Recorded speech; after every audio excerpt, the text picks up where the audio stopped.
Hello, UW Tacoma, and welcome to the November Chancellor's Town Hall. My name is Joe Lawless, and it is my pleasure to serve as the Chief Strategy Officer for the Chancellor's Office at UW Tacoma. And I'd like to thank you for participating today in the town hall through YouTube. And I'd like to say that we like to start our meetings at UW Tacoma with an acknowledgement of the land upon which we sit. So we recognize that all of us at UW Tacoma learn, live, and work on or near the ancestral homeland of the Coast Salish people. In particular, we're situated on the traditional territory of the Puyallup. As people on this occupied territory, we have a responsibility to acknowledge the land, the ancestors who cared for this land since time immemorial, and all our indigenous connections today. We also have the responsibility to acknowledge the histories of dispossession and forced removal that have allowed for the growth and survival of this institution. In light of this history, let us take active efforts to partner with our indigenous community members and neighbors as we continue our work together as a community of learners, leaders, and educators. Thank you. So how today's going to work, like our other town halls, since we began the COVID removal from campus, we can't wait, by the way, all of us here can't wait to get back to campus where we can do a normal town hall in Phillip Hall. But the way this is going to work is you can send questions in to UWT Town Hall at uw.edu. I've received a few questions already. You can send them in during this if you're watching this live.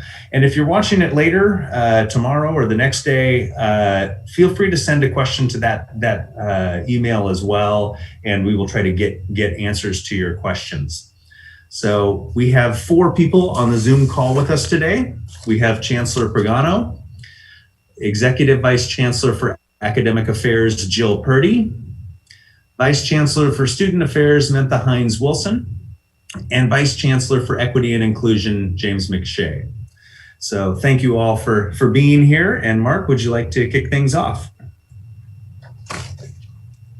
Certainly, and thank you, Joe. And unfortunately, this is starting to feel a little bit like a normal town hall.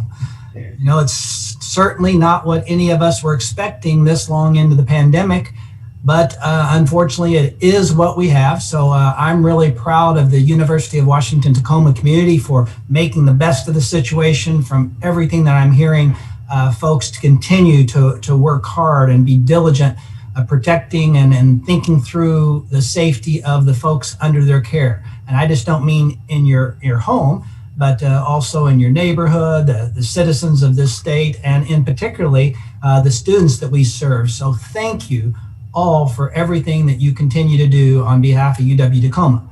And I want to encourage you to make sure you continue to take care of yourself. And I mean both physically and mentally. It's getting to be a long time now. We're all getting weary of being on Zoom. So we need each and every person to start with taking care of themselves, so that you'll be healthy to take care of those other people I just talked about around you in your family, in your home, and in our greater community, including our school. But I continue to be amazed by the resilience of our community, and we will get through this, and we'll get through it and be in a really good place on the other side, and I know we're all looking forward to that. So what do we have to tell you about today? Well, we have a variety of things. And I'm going to tell you about a few things. And then, as Joe said, we also have a few other vice chancellors here on the call to take care of some new things in their areas as well. So let me continue just a little bit about the discussion of my transition. You know, in the previous town hall, I announced that I had asked the president and provost to be able to step down before the start of next fall, 2021. And they acknowledged that. And it started a lot of things in place. One of the things that it started was the president and provost have asked Jill Purdy and Mentha Hines-Wilson to explore some of the structural issues that can strengthen our relationship. I'm talking about UW Tacoma's relationship with the Seattle campus and actually provide extra strength for us to really mature into the more autonomous campus over time that we deserve and should be. So they are working on those structural issues. that can be implemented prior to and in conjunction with this transition.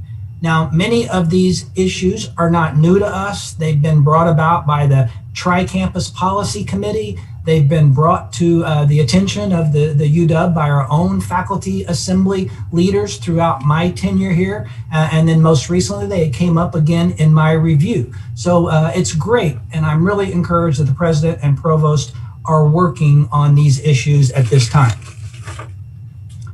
So I've also assured Jill and Mentha that I am available to them because I've just experienced almost 6 years of this. So I guess I'm a little bit of an expert on how all of that works. So I'm available to inform that process, but not in charge of the process. That needs to be the folks that are going to be in the leadership roles in our campus going forward.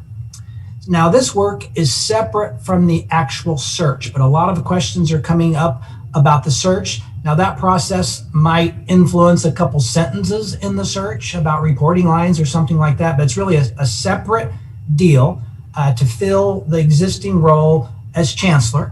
And I do know that the president and the provost had a town hall with faculty a couple weeks ago now, and they will continue to react with our faculty and our other constituents on this campus. And I can tell you essentially 3 things about that process that I know. The president's office is in charge of that search, not us at UW Tacoma. The search will be launched by January, and I know we will hear more from them in the next couple months before the search is actually launched. Okay? So to move on, let's talk a little bit about our favorite subject, our budget at UW Tacoma. I was talking to Joe the other day, and I realized he said something to me that really is what we've been doing for quite some time. We're hoping for the best, and we continue to hope for the best, but we're planning for the worst. You know, we have to be ready in case the financial situation doesn't turn around. So one of the first things I want to announce is that we've hired a new part-time temporary budget specialist at a pretty high level to assist academic affairs and the rest of the campus in sorting through some of the budget issues that we've had over the past year or so. And this is really due to 2 critical things. One is the internal audit report. There were several recommendations that we need to address sooner than later. And also, we all know that the position of Vice Chancellor for Finance and Administration has been vacant for about 5 months. And that's created a little bit of hole in the area of finance budgeting on our campus. So it's important that we move forward. So we've brought in a person to work on these issues. Her name is Trudy Collins. She's actually been on board since November 1st. So she's had a couple weeks under her belt. She's been onboarding, learning about our campus, reading documents. She's been attending meetings. Maybe some of you have already met her in a meeting. But she has over 30 years of experience in higher education, finance, budgeting, and administration. She has worked on campuses very similar in size to our campus. She served in the role of Vice Chancellor for Finance Administration and University Budget Director. She's had experience in both of those roles. And she has a great deal of respect for shared governance and transparency. I know personally, because I actually worked with Trudy for 4 years when I served as provost at Montana State University Billings. So she'll be assisting Jan Rutledge and her team, as well as Jill Purdy and the academic units, working through some of the tough budget challenges we have in front of us that we've been talking about for some time now. So Trudy actually retired in 2019 and moved from Montana to Chicago. But since we're in this virtual environment right now, I contacted her and convinced her to come out of retirement temporarily and work on these projects with us. So you may see her in meetings ahead. She's probably on the town hall today, so I'll wave at Trudy in case she's there. Also, we've announced that we have 2 budget training sessions on the books. The first one is actually tomorrow. And again, this is in response to some of the recommendations in the internal audit report. So we put together like a 101 and a 102 that's going to be offered next week for the various committees around campus that are working with budget advice. such as the Faculty Assembly's new Budget Advisory Committee. I have a Chancellor's Budget Advisory Committee. Many of the academic units have faculty councils with budget people on those. So we're providing training to those folks to bring them up to speed, so they'll be more informed as they provide input to this budget process as we move forward. So late last week, actually late on Friday afternoon, we did receive our annual letter from the provost office that outlines the budget process for the fiscal year. It's a very complicated document with lots of sections, spreadsheets, and so on and so forth. So we're absorbing that, making sure we understand it well, and then we'll be sharing that with the rest of the campus over the next several days. So everybody can review it and look at what we're responding to.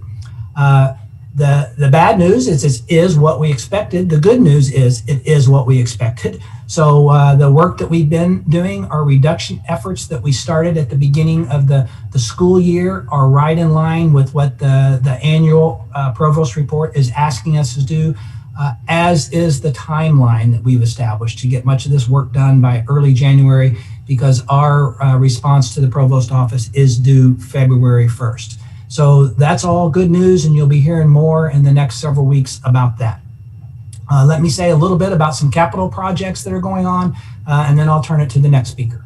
So with regard to Milgard Hall, that continues to be good news. As I said last month, we were just about ready to finish our extended pre-design. That work has finished up, and we're just getting ready to move into the detailed design of that building. So very soon there will be rough diagrams of whether it's going to be 3 stories or 4 stories. It will start to come together as they begin the detailed design of that building.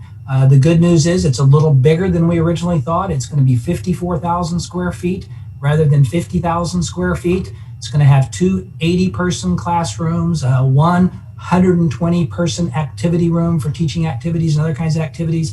It's going to house our Global Innovation and Design Center, which has been very, very busy during the pandemic. That service has been in high demand by nonprofits, community groups, even internally to our campus. So that's a growing enterprise, and they'll be in that building, as will expansion of the Milgard School of Business. And then the new engineering programs will have many of their labs and a couple classrooms in that building as well. So we're excited about that. It's going to be just south of Snoqualmie, at the north end of the Craigle parking lot, and all systems go on that. The other major project, the Snoqualmie Tioga expansion, nears the phase when they're actually going to start construction. So there will be some activity in those buildings. Unfortunately, not many of us are on campus to see that, but we'll try to build a better web presence during the winter and spring quarter, so you can see what's going on as that work actually starts to take place and move forward, as is the work beneath me right now. I'm in the 3rd floor of work on the 4 engineering labs is actually starting at that same time as well. And you may know also that the bookstore is going to be a little smaller because they're changing a lot of the way they operate. So we'll be actually using some of the space at the back of the bookstore that used to be for storage. The last 2 things I'll say is 2 other things that have happened over the past several months. We, being myself and Dr. Purdy, received a petition about decriminalizing UWT in June, right before we broke for the summer. We responded to that petition, but one of the responses was that we would hold a listening session when school got back in session to hear what the campus community was thinking about that petition. So we've done that. It was a really good session, a lot of interesting ideas. So we've put together a task force. It's being formulated as we speak to look at all the Washington administrative codes, campus policies, protocols, and things that we do here to look for ways how we can enhance those processes, yet still maintain the security and the protocols that we need to on campus to ensure our faculty, staff, and students have a great place that's safe to work and to spend their time. The last thing is the 30th anniversary celebration will continue throughout the year, and in response to feedback over the summer, I am in the process of putting together a small task force to work with Brianna Bales, who is getting pretty proficient and creative in our ability to do things virtually nowadays. So that group will be asked to suggest ways that we can continue our celebration of our 30th year in ways that can be done inside, the regulations we have right now for COVID-19, but also in a way that honors the times that we live in right now and this place where we all work and call home Tacoma. So those are all moving forward. So now I'm going to turn it to Dr. Jill Purdy to talk a little bit about things going on in her area. So Jill, I hand it to you. Thank you, Chancellor Pagano. Hi, Jill Purdy, Executive Vice Chancellor for Academic Affairs. I want to pick up on the thread that Chancellor Pagano introduced regarding the potential changes to some of the structural relationships between the Tacoma campus and the Seattle campus. We're delighted that we have an opportunity to provide input on this. We think this will address some of the challenges that have been brought about by growth and change on our campus over some period of time here. And so Mentha Hines-Wilson and I are working with the President Cauce's office to figure out the process, the scope, and the timeline for this work. We will be able to build upon the work of an existing UWT committee, the Faculty Tri-Campus Steering Committee, which was formed last year to work with the Faculty Council on Tri-Campus Policy, which is a faculty-led council for all three campuses of the University of Washington. So we do have a strong foundation for our work.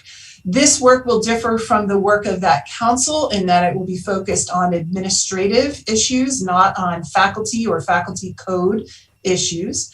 And we will be engaging with the Council of Deans, the Faculty Assembly, staff members, and our Tri-Campus Steering Committee, as well as some other groups, to make sure we have an understanding of the administrative challenges that you have encountered, perhaps in working on our multi-campus system at UW. So we will be working on that, and once we have more insight about the timeline, we will share that information with campus. We anticipate that the goal is to have some changes that we might be able to recommend that could go into effect so that we have a slightly different structure to share with candidates in the Chancellor search. However, this process is not directly related to the Chancellor search. And we're grateful to the President and Provost for giving us the opportunity to provide our input on this directly to them. The second area I wanted to mention was that we are anticipating that winter quarter is going to look much like autumn quarter did in terms of course offerings. As you know, we are in sort of a third wave right now of COVID cases and exposure, but there's also some hope on the horizon. We're anticipating spring quarter will probably look very similar, but there may be some opportunities for a bit more on-campus, in-person presence. So stay tuned for that. And then finally, I wanted to remind everyone that nominations are now open for several of our outstanding faculty awards, and we welcome nominations from students, staff, and faculty for the Distinguished Teaching Award, the Distinguished Research Award, and the Distinguished Community Engagement Award. And so you can Google any of those terms on our website to find more information about the nomination process and the deadlines for those nominations. So with that, I will turn it over to Mentha Hines-Wilson, who will fill you in on some items from Student Affairs. Thank you, Dr. Purdy. Hello, campus community, and welcome to a Week 8 update. So you shared with us the challenges of virtual learning. We know that staying away from the campus has been isolating for many and that learning has been less than ideal. But I also want you to know that we've observed a few bright spots. So in observance of Veterans Day, which honors American veterans of all wars, the members of the Student Veterans Organization, or SVO, along with a small team of family and friends, placed 500 American flags along the Prairie Line Trail in honor of the men and women who have served and are continuing to serve. The flags will remain in place through the end of the week, and if you happen to be on campus, I encourage you to visit the Prairie Line Trail. Nearly 1,000 military-connected individuals are enrolled at UWT. And I and others across the campus thank these military veterans, military spouses, and veteran children for their service and their sacrifice. In October, we saw another bright spot. The campus recognized the success of our first-generation student community. Tacoma was named a First Gen Forward institution by the Center for First Generation Student Success for its commitment to first-generation programming. And our First Gen students, staff, and faculty were congratulated during the National First Generation Celebration Week. I want you to know that our First Gen students continue to be highly engaged. Mentors are providing support to their peers in areas such as goal setting, time management, financial wellness, and learning strategies. There's also been a lot of activity through the Center for Student Involvement.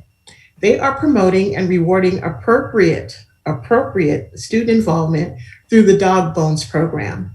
Students enrolled in the program earn points for attending campus events, joining student organizations, and using campus services. And I'm happy to report that over 300,000 points have been cashed in for an assortment of prizes. So that signals to us that students definitely are remaining engaged and taking advantage of activities outside of the classroom. There have been opportunities too across the campus for discussion and reflection on the 2020 election. I was reminded of a quote by the late Robert Kennedy Jr. that says, "Democracy is messy, it's hard, and it's never easy." And certainly that's been a big takeaway for me during this process. I invite you to check out the UW election resources and support programming that's being offered by entities such as CSI, or Center for Student Involvement, Equity, Inclusion, and Legal Pathways. Also, if you're interested, there is an election stress kit that you can download from the UW website. Simply go to the main page for the UW Seattle campus, type in election stress kit, and a handy dandy guide will come up for your review. I'd like to also offer that I recognize COVID has hit our campus really hard. As Chancellor Pagano mentioned, there's been some physical and emotional stress, and it is real. Faculty members, please know that there are a whole host of resources available for you to refer students to. There is the Counseling and Psychological Services Department, also known as CAPS. So CAPS staff are licensed psychologists and postdoctoral student fellows, and they possess experience in working with diverse student populations. CAPS has extended its appointment schedules to accommodate demands for individual, group, and couples therapy. CAPS has also released a resource that you are able to download entitled The Purple File, the guide for assisting students in distress.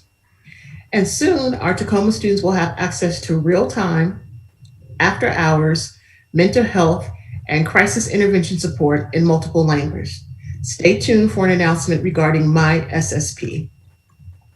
So I believe there have been quite a bit of positive moments on the campus, and I believe even more bright spots are on the horizon.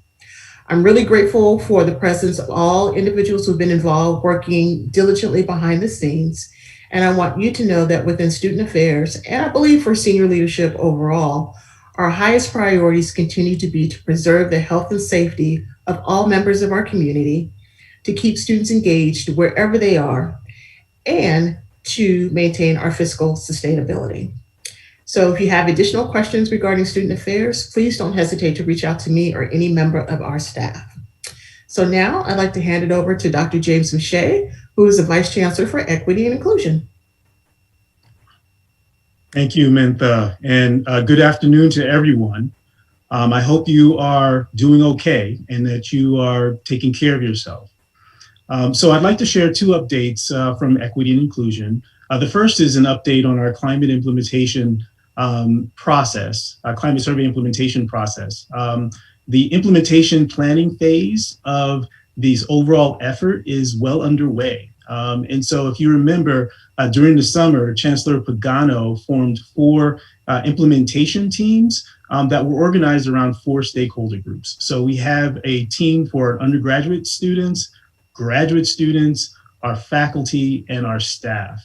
And their charge was to review our climate survey findings and make recommendations for meaningful actions that can create and sustain a more equitable, inclusive working and learning environment at UWT.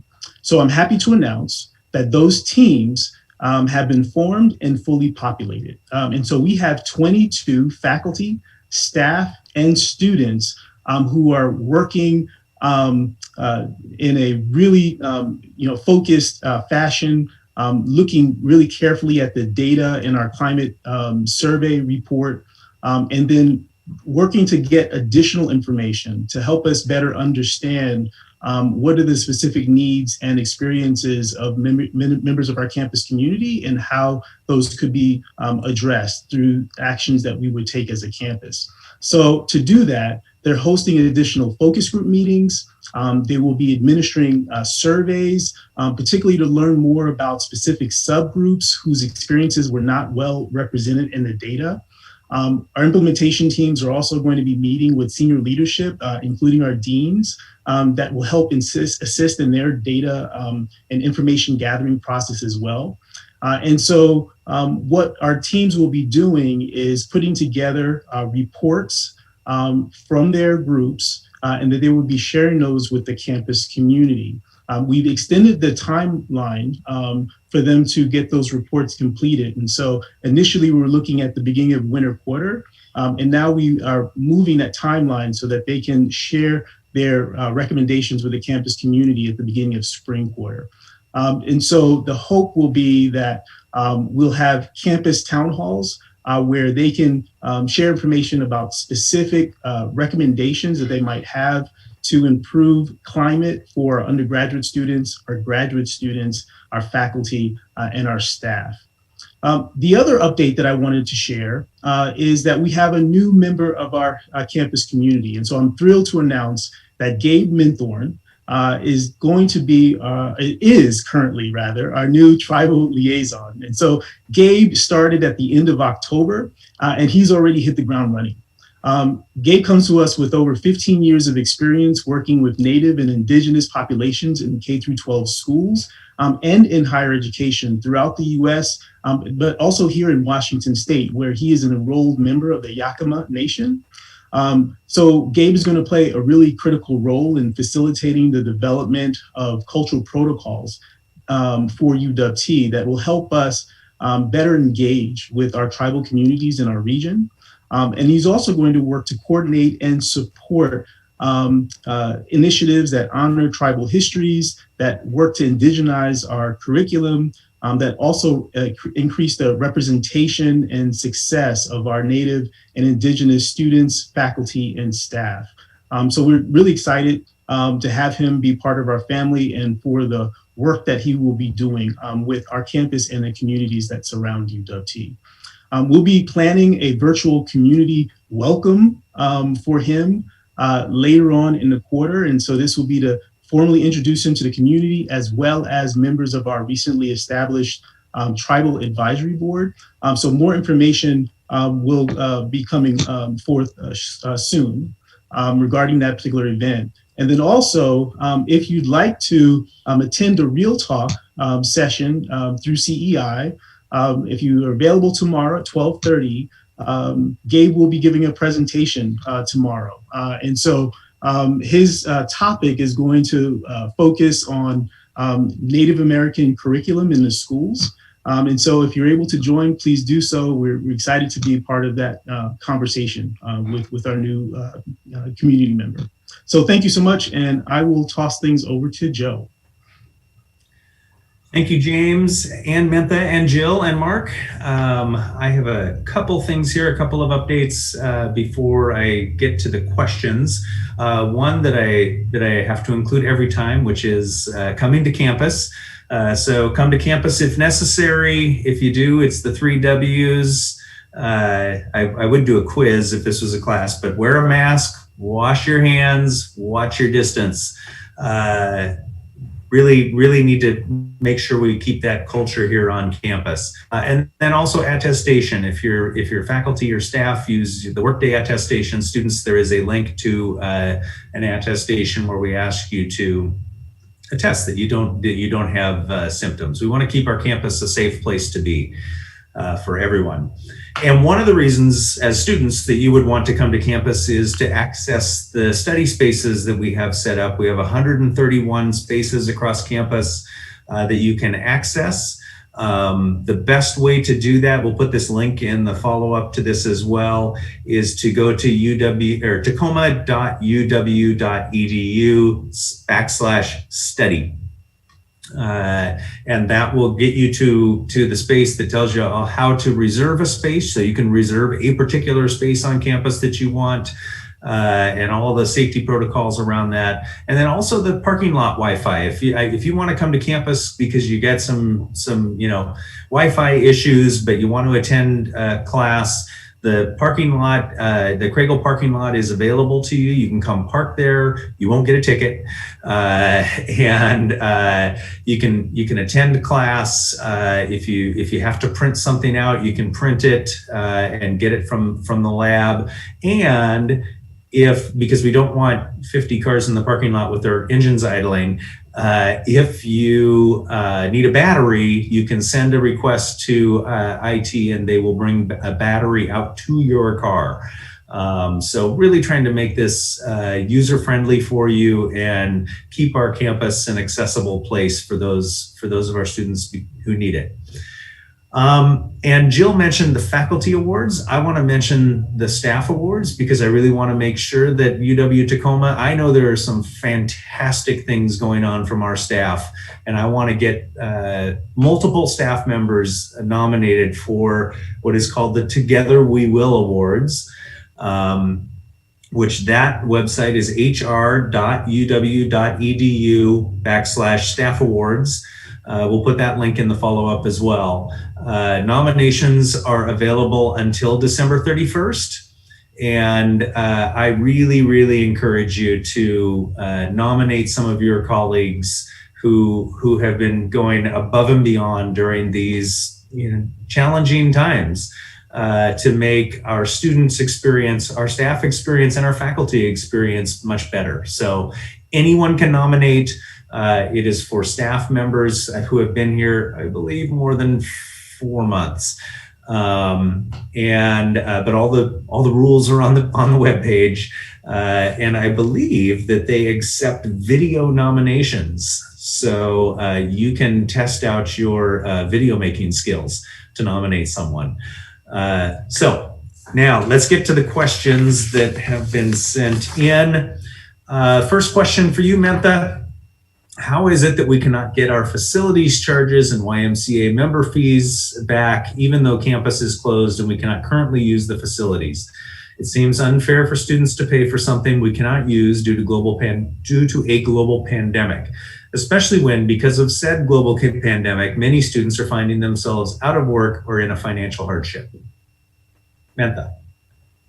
Thanks, Joe. So that's a really big question, and I can certainly understand the unease around the financial challenges that many are experiencing at this point. I do want to state that the campus is open and has been open continuously since the start of the pandemic, and that many of the facilities did adapt their services to a virtual context. So examples of that are the printing services are still very much available. There's support being offered through SAFC for the pantry, the Giving Garden, healthcare services through CHI, and a whole host of other areas. Now, Governor Inslee's recent declaration does mandate the closure of all fitness and recreation facilities. And so we do have the UWY that is situated on our campus. We are working with our partners in the UWY and learning to understand what their response will be. The Y is still open. I believe they will close effective tomorrow for 4 weeks, and we will communicate information about the membership as it becomes available. Now, I should rephrase that. They are pausing operations temporarily. There will still be some level of support that's made available, but the fitness center itself will be closed. Now, for students who are facing financial hardships, that is real. And I want you to know that there's ample support available through our financial aid office. Through ample support, I mean you can contact a financial aid counselor, talk with them about your particular circumstances, and they will help you to identify what those options might look like to provide supplemental assistance. That assistance could be retooling your financial aid package. It could also mean accessing the emergency aid fund. So students in need of additional support, reach out to us. There are a talented team of financial aid advisors available to talk with you one-on-one, confidentially about your needs and how best to support those needs. Thank you, Mentha. Next question is about course delivery, and it's for Jill. So this is from a student. I specifically came to UWT because I was not interested in online only or asynchronous classes. I did not think those were a successful format like those offered by other programs, but 2 of my classes changed from synchronous to asynchronous. But there has not been any kind of compensation or tuition reduction. I prefer synchronous and learn better in a live instruction format. I understand why we can't be on campus, but why have we slipped into asynchronous classes? I could have gone to a cheaper institution for that. Jill. Thank you. I appreciate this question. And to our students out there, it's important that you know that many of our faculty share this concern. They have a strong preference for teaching on campus and working with you directly in real time synchronously. The challenges that we have all encountered in this are vast, and it requires us trying to balance the differing needs of differing individuals. And so because of our diverse population of students, we have a number of students who are struggling with the challenges of technology and technology access, struggling with childcare and children who are at home rather than learning in school. And we have some of those same challenges on the faculty side of the house. And so one of the expectations that the university has had for faculty is that courses be made available in asynchronous format so that all students who have registered have an opportunity to learn, even if the technology or childcare or economic challenges they're facing have shifted their schedule so that they can't be there at the scheduled time for the class. So we have seen a number of faculty adapting to this need or this requirement among many of our students in order to support their learning. And unfortunately, this creates a less desirable situation for people like the student who asked this question, who really prefer and benefit from the live or synchronous kind of interaction. And so I think what we're really working on hard for winter quarter and spring quarter is to be really clear about what course delivery modes are going to look like. So as you register for winter quarter courses, you should be looking in the registration guide for information about how the course delivery will be happening, to let you know in advance which courses will be synchronous and which will be asynchronous. The other piece of the puzzle there is, while it's not the same thing as a synchronous class meeting, I would really encourage you to make use of the opportunities to connect with your faculty in your classes, whether that's email or setting up a video conference or telephone appointment, to make sure that you are comfortable with achieving the learning objectives for the course and you're getting the support you need. I will also mention that we have the opportunity for online appointments with tutors in our Teaching and Learning Center, who, even if you feel like you're understanding the material, are available to assist you across a wide variety of subjects, just to build your confidence in your knowledge or support your preparation for assignments or testing. So while this is far from a perfect situation we're facing right now, I think there are some good alternatives available to you, and really we are all about supporting your learning in the best ways we can and supporting the learning of our entire student community at UW-Tacoma. Thank you, Jill. And thank you for mentioning the Teaching and Learning Center. Super, super valuable resource for students. And I highly encourage you, if you're a student, especially as we head toward the end of the quarter and toward papers and exams, and that you make use of that service. It is very valuable, and I think will serve you well. So I have a question that came in. This is for you, Mark. You already addressed it in your talk, but I want to give you a chance if you have other input into this, which is about the search. And it says, has a committee been formed to search for a chancellor for UW Tacoma? What are the criteria for such committee members? Well, thank you, Joe. And as I said in those comments, that's not for me necessarily to address. It's the president's search. But since she's not here on the call, I'll do the best I can. One of the things I'll say is if you look to history, it is a predictor of the future. And if you remember, President Calce was the provost during that search and intimately responsible for that. I actually interviewed with her for about 90 minutes during that search process. And then she became the president before I got here as chancellor. And she's the person in charge of that search now.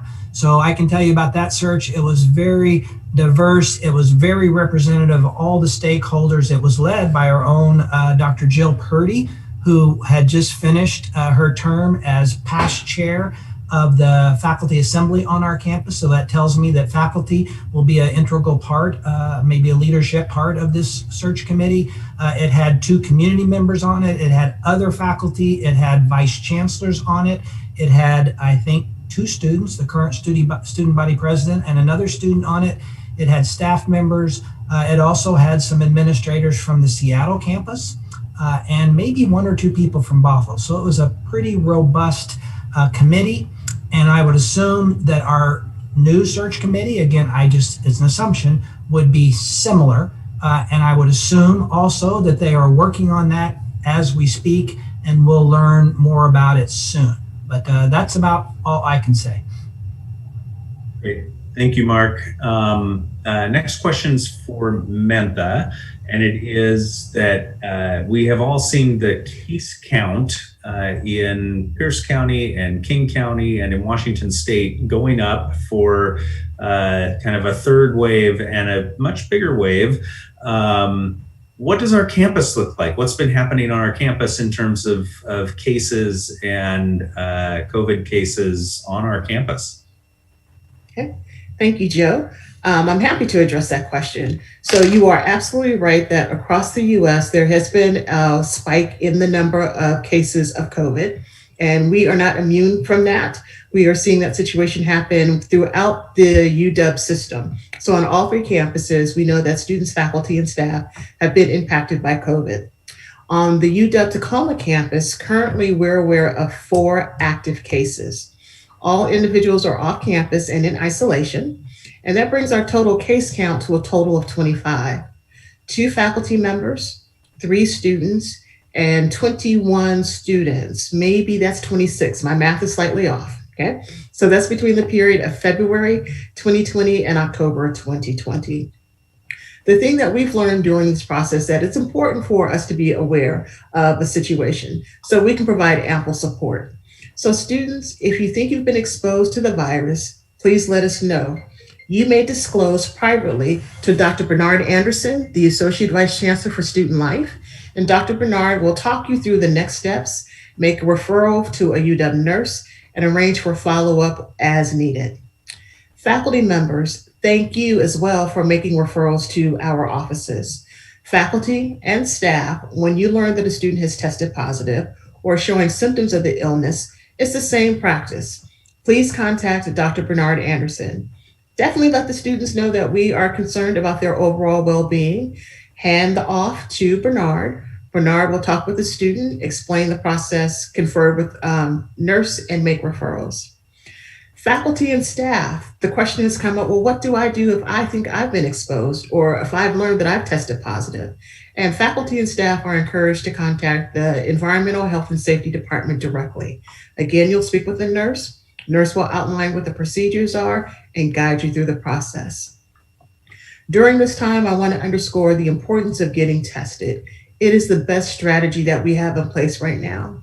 So UW Tacoma is offering 2 options for students, faculty, and staff. Two options for the entire community and also our family members through first the Pierce County Health Department. That's open to all individuals. There's a mobile testing unit that comes to campus on a recurring basis. The next test date, I believe, is in December, getting way ahead of myself, December 8th. And then in terms of the Husky testing program, that is open to students, faculty, and staff. Information on both of those areas can be found on the Chancellor's website as well as the Student Affairs website. And if I could just make one other comment related to testing, this really has been a difficult time. We've all said that. Chancellor Bogano has said it, Dr. Purdy has said it, Dr. Boucher and others. Please do indeed take the time for self-care. That may mean having a conversation with your supervisor about how to adjust your schedule. That might mean making a phone call to EAP. That might mean being able to unplug for a variety of reasons. We need you all to support yourself in whatever makes the most sense for you. No judgment attached to it at all. Every day is a new day. Some days are better than others. The days where you're riding the high, the other days where you are scared and can't quite figure out what to do. You're not alone in those feelings. We're all experiencing those feelings. And I think it's important for us to be able to know that we can seek assistance and ask for help, students, faculty, staff, and alike. So I just want to implore everyone, there's a lot going on. Take care of yourself, however that looks like, but don't hesitate to contact your supervisors to work out any alternative work arrangements that may be appropriate. Thank you. Thank you, Mentha. Question for you, Mark. It's a follow-up to something that you had mentioned earlier about the budget trainings, and it's basically what dates and times are Budget 101 and 102, who are the intended audiences, and what will the trainings cover?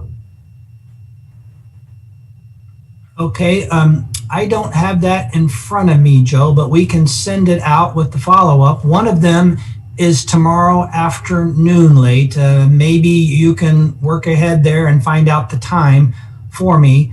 The other one is 6 days later at a different time during the day, and they are not parallel. They're like A and B. So the first one is a series of steps. I'm going to talk about the governance and how the budget committees all work together and the process.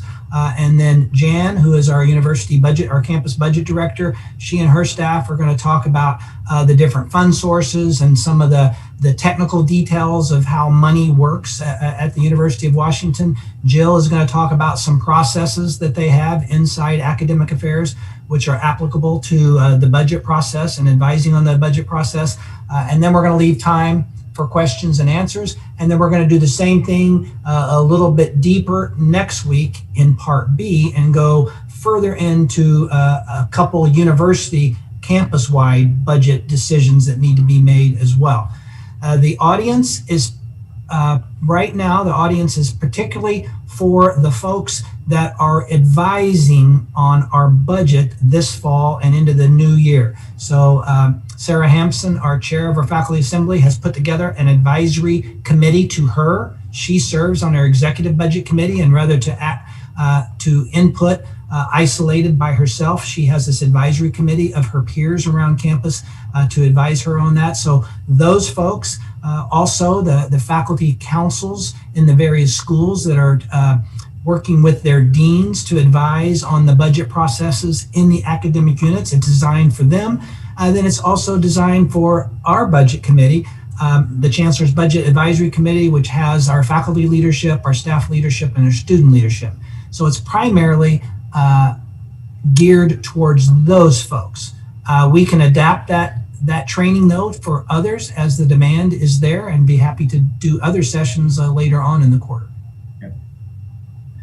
Thanks, Mark. And the dates and times for those are the 18th, which is tomorrow, from 4 to 5:30, and the 24th from 3:30 to 5. Thank you. So those are the two times. And one, I'd like to thank everyone for joining us. And one of the things that I learned in the classroom, there's one way for sure to make students the most happy is to let out a few minutes early. I'd like to thank everyone for joining us today and turn it over to Mark to close things up. Well, thank you, Joe. Now you put me under pressure to hurry, but I just do have a couple quick comments. But I wanted to say it happened again. Every time I listen to our campus leaders talk about what they're doing and what their offices are doing to support our students, I am just amazed and very proud of what's going on. I think part of it is because of the way we operate at UW-Tacoma. We have this strategic plan that doesn't tell us what to do every day. It's a set of values, a set of impact goals that we use for whatever the situation is. If we had a strategic plan that told us what to do every day, we'd have to throw it out the window when COVID hit our campus. But our plan has these values that I can tell that everybody are using on a daily basis as they make decisions to move our campus forward. When I had an advisory board meeting in June, and the same group and a couple others talked to my advisory board about how they were serving the students and faculty on this campus, the result was the advisory board made that awesome video of thanks and appreciation to the staff that we sent out over the summer. So if you haven't seen that, you should watch that. It's a very heartfelt video from our community members thanking the UWT faculty and staff for what they're doing to serve our students. That being said, last Thursday, we were unfortunately not able to host the Board of Regents on our campus, but we hosted them anyway, virtually, and we got an opportunity to do something very similar to present to them what we're doing with respect to supporting our faculty, our staff, and our students, and our faculty and staff supporting our students as well here at UW-Tacoma during these 3 pandemics. And the response was similar. Our Board of Regents, I think, were astounded at the care and attention that each individual takes. They were essentially blown away by some of the details, the delivering batteries in the parking lot. I think that kind of took them back. Faculty and staff volunteers delivering things from the pantry to students' homes during this pandemic. They were truly impressed. We ended that presentation with 2 students, Jay-Sean Berry, who's a PAC advisor, and Summer Turnberg, who has several roles in student programming. I think she's maybe SAB chair, but both of them have several roles on campus. They talked about how the response is affecting them and their families. It extends past just the lives of the students, but their families. And it was really emotional and a great day for UW-Tacoma. So thank you, all of you. And it's just not these people on this call. They were talking on behalf, Jill was talking on behalf of the entire teaching operation at UW-Tacoma. Mentha was talking on behalf of the entire student affairs group on campus. James was talking for his whole group in equity inclusion, as was Patrick in IT and Josh in advancement, and so on and so forth. So thank you all. Thank you all on the call today for your presentations. Thank you, Mentha. Thank you, Joe. I heard somebody refer to him the other day as Town Hall Joe. So thank you, Town Hall Joe, for leading us. And then also thank you to Josh and Mark, who are in the technology booth helping put this thing on. So everybody take care of yourselves like we all have talked about today. Be careful and continue to do what you're doing. Thank you so much.